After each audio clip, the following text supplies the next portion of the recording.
29 on out there, but if he's right, it could be anywhere from 18 to 34. We're here talking about rangefinders. So, David, we were talking, how far have they come from when you remember the first time you used a rangefinder? Well, I remember before laser rangefinders, when they had the contraption that you had to line up the two images, and you had an estimation somewhere in a 10-yard range. Like if it was, you didn't know if it was 23 or 33, but somewhere in there. but literally, and like Bill, yep, we would go out and step off 20, tag a piece of flagging tape, tie a piece of flagging tape, 30, another piece of flagging tape, 40, another piece of flagging tape. I can remember my dad was in the construction business back then, and he had those little flagging tapes for driveways, and I'd go out and walk them off and stick them. I had to stick them all over the ground. And if you were hunting a field, you'd take two little sticks and put out there at 20, and then one at 30 and one at 40. So that was the days. Probably not good for scent control. Yeah. You know, leaving scent in an area, that's probably not what that's back when, that's why Fox Pea was so big back then. skunk yeah, pea, skunk blower.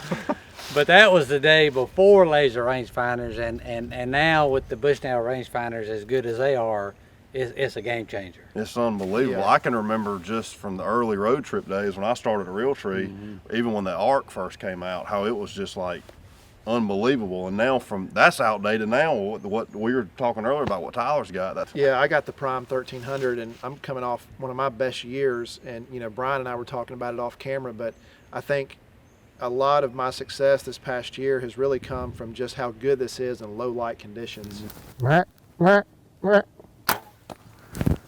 There were so many hunts last minute, and I remember younger, 15, 16 years old, where I felt like I had plenty of light for the camera, trying to get a range, couldn't see, but it just shows you the technology that's improved here the last 5 or 10 years. It really has just been groundbreaking. I use that one as almost like a little mini binocular, looking at things, because it picked up so much light so well. That's what Absolutely. I do too. Oh yeah. Oh, hurricane. Well, it gives you confidence. Yeah. The confidence that it gives you is fantastic. It really is. The one thing I have learned, though, that once you go to start using them, you better go ahead and get you an extra one, because that's right. I have to have a backup, because man, you feel naked up there if you forget it in the truck. Yeah, you know me, I carry two. I carry two in my backpack and one on me, so I always make sure, just in case we lose one, to have a couple backups. Yep, it's definitely a confidence booster and a game changer, regardless whether you're shooting a big buck, does, or I mean anything, even on the range. It's hard to even go shoot your bow without using it. That's right. It's a must-have. You kind of, when Dad heard, I heard some of his stories the other day talking about not having a rangefinder. Now you can't even imagine life without it. It's a must. I'm telling you. And let's still talk about the importance, though, of ranging things when you first get in the stand.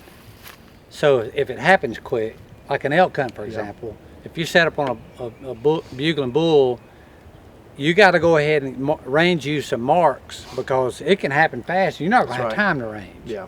Well, Bushnell makes it easier for us, for sure. No doubt. Thankful for him. I'm going to go on eBay and try to find one of those old ones.